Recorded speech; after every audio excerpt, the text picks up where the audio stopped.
Ouais, salut les copains. Ouais, ça va être un peu long, accroche-toi. Mets-toi à l'aise, like, abonne-toi, envoie-moi d'argent, s'il te plaît. Ah, j'ai dit s'il te plaît aujourd'hui, d'habitude je dis pas, mais. Ouais, je pense à toi. Euh, la reine, tu sais, la reine, pas la reine d'Angleterre, abruti Elisabeth II, non, la reine ARENH, je crois, le truc EDF, là. Le truc était. Ouais, bref, le truc qui devait pas faire que l'électricité augmente, enfin, qui devait faire que l'électricité augmente. Ah, je sais pas comment résumer ça parce que l'électricité, elle a augmenté, hein. Ouais, c'est fait, c'est acté. Et ce qui est bien, c'est que ça augmente très régulièrement tout le temps. Ouais, pourquoi? Pose pas de questions, t'es complotiste. Avant, on était exportateur net d'électricité, tu vois, on était enviés dans toute la France. On se dit, ah putain, les grenouilles françaises, ah, en électricité, ils sont forts parce qu'ils ont le nucléaire. Si tu veux, on était enviés d'un peu tout le monde. On nous regardait, on dit, ah, ils sont malins, ces Français. Oh, c'est extraordinaire. Au moins, un truc avec la bouffe, le sexe et le luxe où ils assurent, tu vois. Ouais, parce qu'au pire, on est bon, quoi. Ah, c'est moi qui te le dis. Ouais, je parle en mon nom propre aussi. Euh, Donc, qu'est-ce que je veux dire? Ouais, je lisais un post sur LinkedIn d'un mec ingénieur en énergie, je sais pas quoi, il se disait, Manu Macron, il pleurait, tu vois, ouais, pourquoi tu nous fais ça? Hein, tu te rappelles dans les livres d'histoire-géographie, là, le petit père des peuples. Ouais, accroche-toi, parce qu'il n'y a pas beaucoup de transition, c'est du live, c'est du direct. Accroche-toi, le petit père des peuples. Joseph Staline, oui, Joseph Staline, le petit père des peuples. Il recevait des lettres.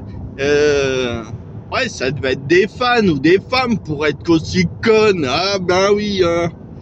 Il disait, si tu savais ce qu'ils nous font subir, hein, si t'étais là, toi, Joseph, tu pourrais, hein, tu pourrais, mais t'es pas là et tu sais pas. Mais je te dis dans cette lettre. Eh ben, Manu Macron, c'est pareil, hein. Le mec, il écrivait sur LinkedIn, ouais, pourquoi tu nous fais ça? Si tu savais, la vie est dure, ça va flinguer les PME. Mais je lui ai fait un MP au bonhomme, tu vois, je lui ai dit, mais je peux pas.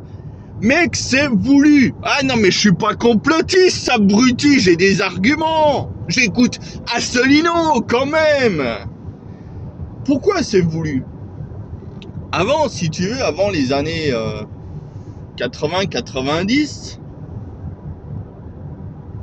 les Pompidou, les Giscard, etc. En gros, c'est jusqu'à Mitterrand, ça a à peu près allé, puis après, c'était la merde. T'écouteras Asselineau, il le résume mieux que moi. La vidéo YouTube, c'est une boîte d'Évreux. C'est Philips et ça faisait des circuits imprimés à Évreux. Ah, tu vois la déchéance, tu vois les fils de pute du patronat, quoi. Ah, je suis pas de gauche, mais à un moment donné, le patronat nous a bien niqué. Bon, bref, revenons à nos moutons. Oui, donc c'est voulu. La destruction de l'industrie française est voulue. Je crois qu'on passe de 20 ou 15% d'industrie en France, du secteur privé industriel représentait 20 ou 15%. Vérifie un fact-check, comme on dit, appelle Monsieur Pain, là, à 8. Ah, c'est une petite division par deux, hein. On n'est pas à la virgule près, mais on divise par deux. Donc tu te dis, ah, pourquoi on est divisé par deux, quoi. Alors il faut savoir qu'à une époque pas si lointaine, ouais, dans les années 90, bon, si t'as 20 ans, pour toi ça fait 300 ans, mais pour moi j'avais 8 ans en 90, donc c'est pas si vieux que ça, quoi, tu vois. Et le mode délocalisation n'existait pas. Ah ouais, mais ils l'avaient pas inventé, ces cons là. Et puis en fait, pourquoi il n'existait pas? Parce que le patronat n'était pas plus débile en 1990 qu'en 1975, en 1950 ou en 2023. Tout ça, pourquoi? Parce que le mec, il voyait bien qu'un petit chinois, c'était toujours moins cher qu'un petit français. Le mec, le patronat, il le voyait bien, mais il pouvait pas. Pourquoi ils pouvaient pas? Tiens, on va réfléchir. Je vais essayer de me remémorer ce que j'ai entendu. Ouais, j'ai une petite mémoire sélective. Et là, il a sélectionné ça. Ben, parce que, oui, on est d'accord, le petit chinois, ben, il sera toujours moins cher que le petit français. C'est comme ça. Hein. Mais, qu'est-ce qu'il fallait pour délocaliser? Ben, il fallait sortir du pognon pour acheter un terrain en Chine, en premier. Deux, acheter une usine, monter une usine 3, acheter les ouvriers, acheter les contremaîtres, les cadres, etc., etc. Donc, tu vois, tu sortais un petit peu de pognon. T'allongeais la fraîche. Et les patrons, ils aiment pas allonger la fraîche. Pourquoi? Merde, je suis à 55. Attends, j'ai failli prendre un point. Et ils aiment pas aligner la fraîche. Mais bon, si tu leur dis t'alignes 1 et puis tu reçois 5, hey, t'inquiète pas, ça va pas durer longtemps. Leur radinerie est légendaire. Le gasoil est à 1,98 à Bellicourt. Quoi. C'est quoi cette arnaque? Quoi. Fuyons cette ville. Fuyons. Donc, si tu veux, c'était ça. Et puis, il ne faut pas s'oublier, avant, pour délocaliser, on pouvait délocaliser dans les années 1970. Il y a eu un exemple très marquant, très connu. C'est l'usine Peugeot qui a délocalisé en Iran pour inonder, c'est pas le mot, mais produire localement des Peugeot en Iran. Voilà. Et le ministre des Finances de l'époque a dit, il n'y a pas de problème, on y va. Mais, ce qu'il faut savoir, c'est qu'à l'époque, il fallait l'aval du gouvernement pour pouvoir délocaliser. C'est-à-dire, ouais, bonjour monsieur, ouais, je suis Philippe, je fais des circuits imprimés, ouais, ton entreprise est rentable? Oui, il n'y a pas de problème. T'as des clients? Oui, ça va. Les perspectives? Bon, ça va à peu près. Je voudrais délocaliser. Mais pourquoi? Parce que les petits Chinois, ils sont moins chers que les petits Français, quoi. Ah ouais? Mais qu'est-ce qu'ils vont devenir, les emplois en France? Bah, il n'y en aura plus. Parce que je vais délocaliser. Je délocalise l'outil de production, si tu veux. Le petit Français, il va pas se transformer en petit Chinois. On va pas l'envoyer à Shanghai, à Shenzhen, le bougre. Ah donc, le ministre, il dit, mais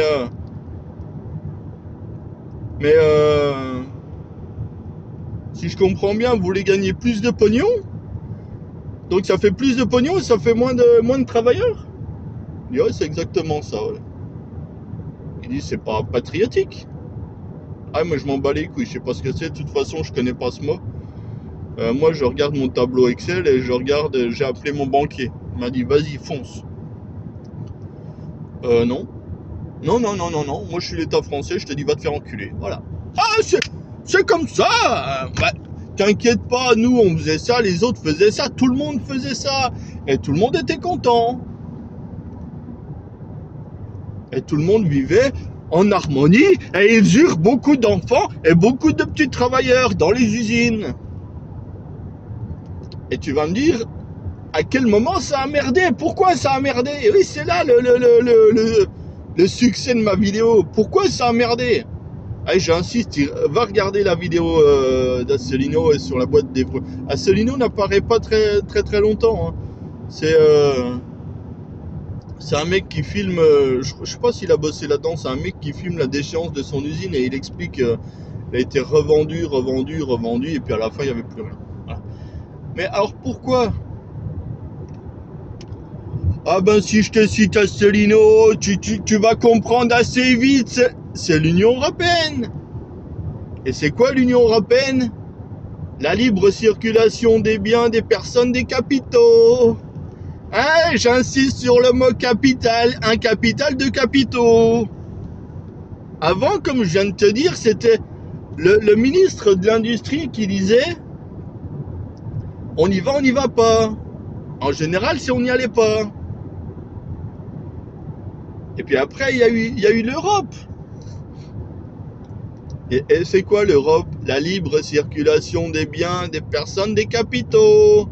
J'insiste, un capital. Ouais, je l'ai déjà dit, ouais, c'est bon, ouais, c'est ma vidéo. De toute façon, celui qui a tenu 10 minutes, tu peux le mettre en commentaire. Je lui enverrai je sais pas, du whisky ou un truc, parce qu'il doit être un peu dépressif, j'imagine. Ah, pas de Xanax, c'en est plus. J'ai tout pris. Ouais, j'ai tout gobé. Ouais. C'est pas mal, hein. Non, je déconne. Oh, arrêtez de vous. Ne vous droguez pas, ne buvez pas, faites du sport, du yoga et. Enfin bref. Alors, ils ont eu open bar, les mecs. Et puis le patronat, mais s'est dit, ben. Ils nous font chier, les Français. Ouais, peuple de feignants. Ils sont trop payés. Le SMIC est trop cher. Ils sont trop syndicalisés. On va aller. En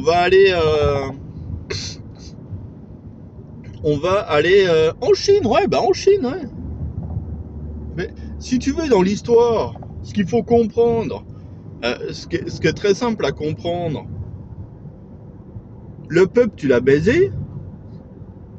Le peuple, tu l'as baisé. Ça, il n'y a pas de secret. Hein. Si tu passes de 15% d'industrie dans un pays à 8, ouais, tu gagnes pas au change. Bizarrement, tu deviens pas plus riche, quoi. Ouais, mais c'est con.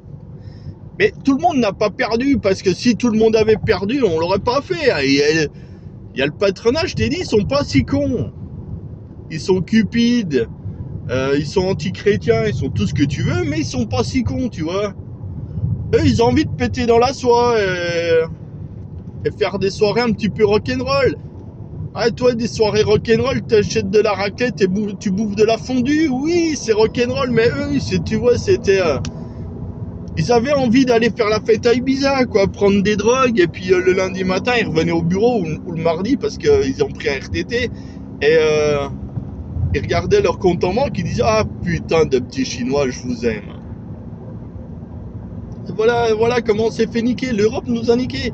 Maastricht, blablabla, enfin tout ça, toutes les promesses qu'on t'a vendues en disant « Ouais, ça va aller bien, ça va bien aller ». L'Europe, c'est du sourire et du commerce. Et le petit truc subtil, tu vois, c'est l'Europe. Mais je te parle de la Chine. Alors c'est pas l'Europe, la Chine. On aurait pu faire, si on avait voulu, tempérer la sodomie, dire, on peut sortir des capitaux à l'intérieur de l'Union européenne et on développe l'Union européenne, tu vois ça. La pilule serait peut-être un peu mieux passée. Non, là dans le traité il y avait marqué, tu sais, c'est comme l'huile d'olive. Elles viennent d'où les olives? D'Europe et de hors Europe. Alors, en gros du monde entier, quoi. C'est une enculade, une enculerie, je sais pas comment il faut dire, mais ouais, c'est ça, c'est en gros, tu pouvais envoyer ton pognon n'importe où. Ils sont pas privés, hein, les copains, Ah, mais ça a été jackpot pour le patronat, quoi. Mais il faudrait jamais oublier, camarades, n'oublie jamais, camarades, les paroles du grand général de Gaulle, qui disait devant le patronat en France, il disait « Messieurs, ça me fait plaisir de vous voir devant moi, car à Londres, il n'y en avait pas beaucoup. » Voilà, faut jamais oublier que le patronat a qu'une seule, le grand patronat bien évidemment, a qu'un seul Dieu, a qu'un seul maître, c'est l'argent. Le patriotisme patronal, c'est comme le patriotisme bourgeois pour Zemmour, ça n'existe pas. Voilà, qu'on se le dise. Donc, en gros, on t'a bien enculé. Voilà, il n'y a pas d'autre mot. Et en plus, ça me revient en tête la vidéo de Montebourg. La destruction de la France, de l'empire industriel français, coûte 10 à 15 millions enfin, je ne sais même pas si c'est d'euros de francs. D'ailleurs, je me demande si c'est pas des francs. Enfin, bon, pour moi, dans ma tête, c'était des euros, mais c'est peut-être des francs, parce qu'à l'époque, 98. Bon, bref. Même, admettons, c'est des euros. Tu détruis ton patrimoine industriel. Tu détruis ton patrimoine industriel pour 15 millions d'euros. Mais nom de Dieu, bordel de merde, 15 millions d'euros. Je sais pas, détruis ton patrimoine industriel pour 100, 200, 500 millions d'euros. Ouais, admettons, ça a des couilles, tu vois. Ça, tu te dis, ma famille est refaite pour 250 ans, on est tranquille si le petit-fils crame pas tout. Mais 10 ou 15 millions d'euros, quel mendiant tu es pour tuer un pays, tuer une industrie à ce prix-là. Mais je sais pas pourquoi ces gens-là ne sont pas en prison. Ah, excuse-moi, je le sais, ils sont au pouvoir. Ah oui, ouais. Je sais pas pour moi, je sais pas pourquoi, pardon, il y a que moi que ça dérange. Ah si, on a deux, trois, il y a tout le temps la dissidence, la dissidence, je déteste ce mot là. Ceux qui ouvrent leur gueule, le cercle Aristote, Aberkan avec Drahi, le cercle Aristote avec Rougeron, qui parlait du Niger, qui parlait de l'uranium, etc. etc. Mais t'en as pas tant que ça. T'as le mec qui fait ses vidéos aussi. Enfin voilà, t'en as 5 dans le YouTube Game. Et puis ils font pas 1 million de vues à chaque vidéo. Ça ne marche pas leurs vidéos. Tu regardes Norman, Norman ou je sais plus qui, non c'était pas Norman là, qui racontait une histoire, genre faites entrer l'accusé, je sais pas quoi, 8 millions de vues le mec. Putain, 8. Après il y a ton fils qui vient de parler, il vient de tu connais l'histoire. Mais j'en ai rien à foutre. Tu connais l'histoire de la destruction de ton pays par une élite oligarchique? Ouais, ça fait très complotiste. Mais dans les faits, il n'y a rien de complotiste.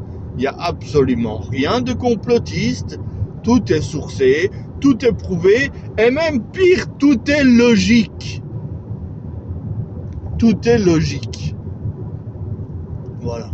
Donc, il n'y a pas de complot, il n'y a pas d'Illuminati, il n'y a pas de francs-macs. Enfin, si, il y a des francs-macs, mais on les cite pas.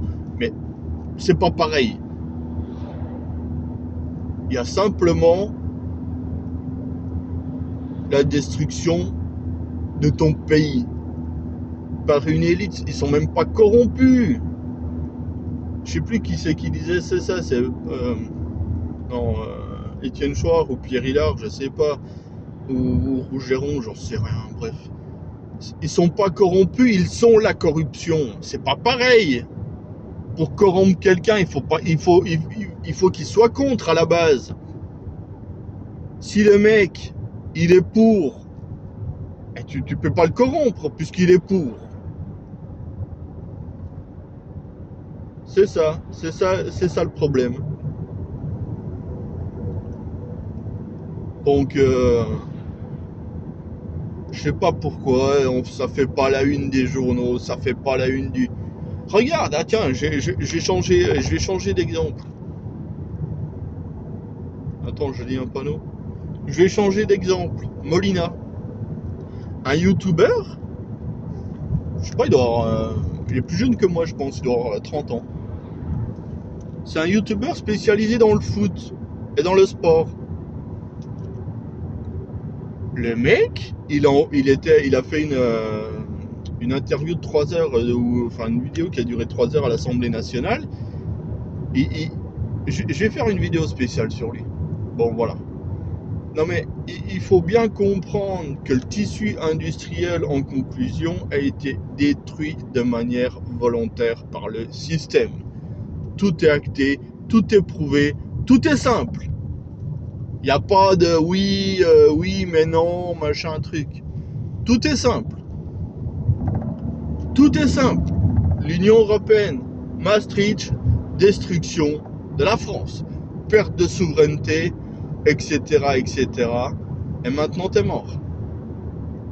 Bon, allez. Bonne semaine de merde, les copains.